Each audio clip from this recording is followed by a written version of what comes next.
এই দেখুন এই নাস্তাগুলো কতটা সুন্দর হয়েছে। বানানো যেমন সহজ, খেতেও কিন্তু ভীষণ ভালো হয়। একদম কম সময়ের মধ্যে কম উপকরণ দিয়ে কিন্তু বানিয়ে নিতে পারবেন। বাচ্চাদের স্কুল টিফিনে বা এমনিতেই সকাল সন্ধ্যা স্ন্যাক্স হিসাবে বানিয়ে পরিবেশন করতে পারেন। একটু সস হলে কিন্তু আর কিছুই লাগবে না। কিভাবে এই নাস্তাগুলো তৈরি করেছি আপনারা অবশ্যই পুরো ভিডিওটা দেখুন। প্রথমে চুলার মধ্যে একটা কড়াই বসিয়ে 1 চামচ সাদা তেল দিয়ে দিলাম, হাফ টিস্পুন আস্ত জিরে দিয়ে দিলাম। এখন এই ফোড়নটাকে একটু ভেজে নিচ্ছি। তারপর দিয়ে দিলাম 1 কাপ জল আর অল্প একটু নুন দিয়ে দিলাম। নুনটা অবশ্যই আপনারা পরিমাণ বুঝে দিয়ে দেবেন। যখন জলটার মধ্যে এইরকম বলক চলে আসবে তখনই আপনারা 1 কাপ সুজি দিয়ে দেবেন। এখানে আমি সেম কাপ মেপে জল দিয়েছিলাম আর সেম কাপ দিয়ে সুজি দিয়ে দিলাম। 1 কাপ জলের সঙ্গে আপনারা অবশ্যই 1 কাপ সুজি দেবেন। তো দেখুন গ্যাসের ফ্লেমটা লোতে রেখে সুজিটাকে এইরকমভাবে কিছুক্ষণ সময় রান্না করে নিয়েছি। যখনই সুজিটা এরকম ডোতে পরিণত হবে তখনই আপনারা একটা বাটির মধ্যে নামিয়ে নেবেন। এখনই সুজির ডোটাকে একটা বাটির মধ্যে নামিয়ে নিলাম। কিছুক্ষণ সময় এইভাবেই রেখে দেব ঠান্ডা হবার জন্য।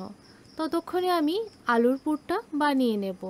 তার জন্য আবারও কড়াইটা ধুয়ে বসিয়ে দিলাম। 1 চামচ দিয়ে দিলাম সাদা তেল, হাফ টিস্পুন আস্ত জিরে দিয়ে দিলাম। এখন জিরেটা ভাজা হয়ে যাবার পর একটা বড় সাইজের পেঁয়াজ স্লাইস করে কেটে দিয়ে দিলাম আর 4 থেকে 5টা কাঁচা লঙ্কা কুচি দিয়ে দিলাম। ঝালের পরিমাণটা আপনারা টেস্ট বুঝে দিয়ে দেবেন। এখন ভালো করে পেঁয়াজ আর কাঁচা লঙ্কা একটু সময় ভেজে নিচ্ছি।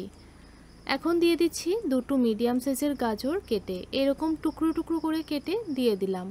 এখন আবারও গাজরগুলিকে একটু সময় ভেজে নেব। যেহেতু গাজরগুলো একটু শক্ত থাকে তাই আপনারা পেঁয়াজটা দেবার একটু পরেই কিন্তু গাজরগুলো দিয়ে দেবেন। এখন হাফ টিস্পুন নুন দিয়ে দিলাম আর হাফ টিস্পুন হলুদ গুঁড়ো দিয়ে দিলাম। আবারও ভালো করে হলুদ আর নুন গাজর আর পেঁয়াজের সঙ্গে মিশিয়ে নিলাম। প্রায় 1 থেকে 2 মিনিট এইভাবে ভাজা ভাজা করে নিয়েছি। এখন আমি দিয়ে দিচ্ছি একটা টমেটো কুচি। এখানে বড় সাইজের একটা টমেটো এরকম ছোট করে কেটে দিয়ে দিলাম।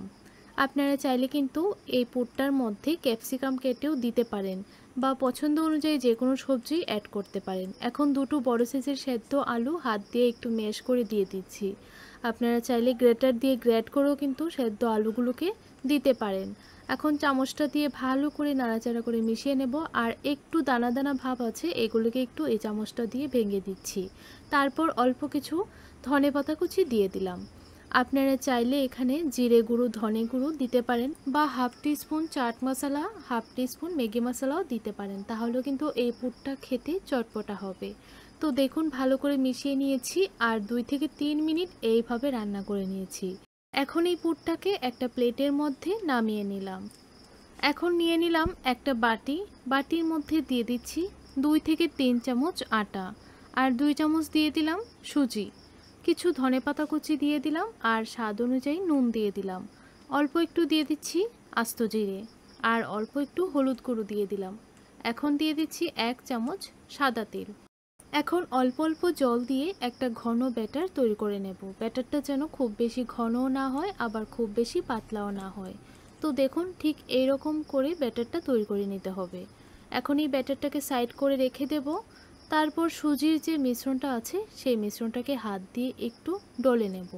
এইরকমভাবে ভালো করে একটু সময় মথে নেবেন, প্রায় 2 থেকে 3 মিনিটের মতো। তো দেখুন বন্ধুরা এই মিশ্রণটাকে আমি 2 থেকে 3 মিনিট মেখে নিয়েছি। এখন এই মিশ্রণটা থেকে আমি অল্প একটু ডো নিয়ে নেব। ডোটাকে গোল করে তারপর একটা রুটি বেলার পিঁড়ির উপর নিয়ে নিলাম। এখন পাতলা করে একটু বেলে নেব। আমরা রুটি যে এরকমভাবে তৈরি করি ঠিক সেই রকমভাবেই বেলে নিতে হবে। এখন চাকু দিয়ে এই সাইডের অংশগুলো কেটে দেব, তাহলে কিন্তু এটা পুরোপুরি চারকোনা একটা শেপে চলে আসবে। তারপর মাঝখান থেকে এরকমভাবে কেটে দিয়েছি। এখানে টোটাল 4টে টুকরো কিন্তু হয়েছে। তারপর দেখুন আমি কিভাবে নাস্তাগুলো বানাচ্ছি, আপনারা একটু লক্ষ্য করলে বুঝতে পারবেন। এরকমভাবে কিন্তু সবগুলো সাইড এনে মাঝখানে সিল করে দিতে হবে। তারপর এই কোনাগুলোকে এরকমভাবে একটু হাত দিয়ে চেপে দেবেন, দেখবেন খুব সুন্দরভাবে সিল হয়ে গেছে। তো দেখুন একটা নাস্তা আমি বানিয়ে নিলাম, একইভাবে বাকি নাস্তাগুলো বানিয়ে নিচ্ছি। আর দেখতে পাচ্ছেন কতটা সুন্দর লাগছে। এইভাবে কিন্তু আমি সবগুলো নাস্তা বানিয়ে নেব। তারপর এই ঘোলটার মধ্যে এক একটা নাস্তা এরকমভাবে ডিপ করে নেব। তারপর ডাইরেক্ট তেলের মধ্যে দিয়ে দেব। এইভাবে আপনারা প্রত্যেকটা নাস্তা এই গোলাটার মধ্যে ডুবিয়ে তেলের মধ্যে ডাইরেক্ট দিয়ে দেবেন। আর যতটা নাস্তা একসঙ্গে ভাজা যাবে ততটাই দেবেন, খুব বেশি নাস্তা দেবেন না, না হলে কিন্তু ভেঙে যেতে পারে। তো আমি 4টে করে ভেজে নেব। আমার কড়াইটা যেহেতু ছোট তাই আমি 3টে করে দিয়ে নাস্তাগুলো ভেজে নেব। তো দেখুন কিছুক্ষণ হয়ে যাবার পর উল্টিয়ে দিলাম। যখনই হালকা এরকম কালার চলে আসবে তখনই আপনারা উল্টিয়ে দেবেন। আর গ্যাসের ফ্লেমটা লো টু মিডিয়ামের মধ্যে রেখে ভাজবেন, তাহলে দেখবেন নাস্তাগুলোর কালার খুব সুন্দর আসবে আর মুচমুচেও হবে। তো দেখুন যখনই এরকম ভাজা হয়ে যাবে তখনই তেল ছেঁকে নামিয়ে নেবেন। আর কালারটা কত সুন্দর এসেছে সেটা তো আপনারা দেখেই বুঝতে পারছেন। একইভাবে বাকি নাস্তাগুলো ভেজে নিচ্ছি। আপনাদের কাছে এই সুজির নাস্তা রেসিপিটি কেমন লাগলো আমাকে কমেন্টের মাধ্যমে জানাবেন। ভালো লাগলে লাইক, শেয়ার, সাবস্ক্রাইব করতে ভুলবেন না। আর আপনারা অবশ্যই বাড়িতে এইভাবে একদিন হলো বানিয়ে খেয়ে দেখবেন। আশা করছি আপনাদের কাছে রেসিপিটি খুব ভালো লাগবে। তো দেখুন বন্ধুরা, সবগুলো নাস্তা আমার ভাজা হয়ে গেছে। এখন এই নাস্তাগুলোকে একটা প্লেটের মধ্যে সার্ভ করে নিলাম আর অল্প একটু সস দিয়ে সার্ভ করেছি। তাহলে বন্ধুরা আজ আসি, দেখা হচ্ছে নতুন আরেকটি রেসিপির সঙ্গে। ততক্ষণ আপনারা খুব ভালো থাকবেন, সুস্থ থাকবেন।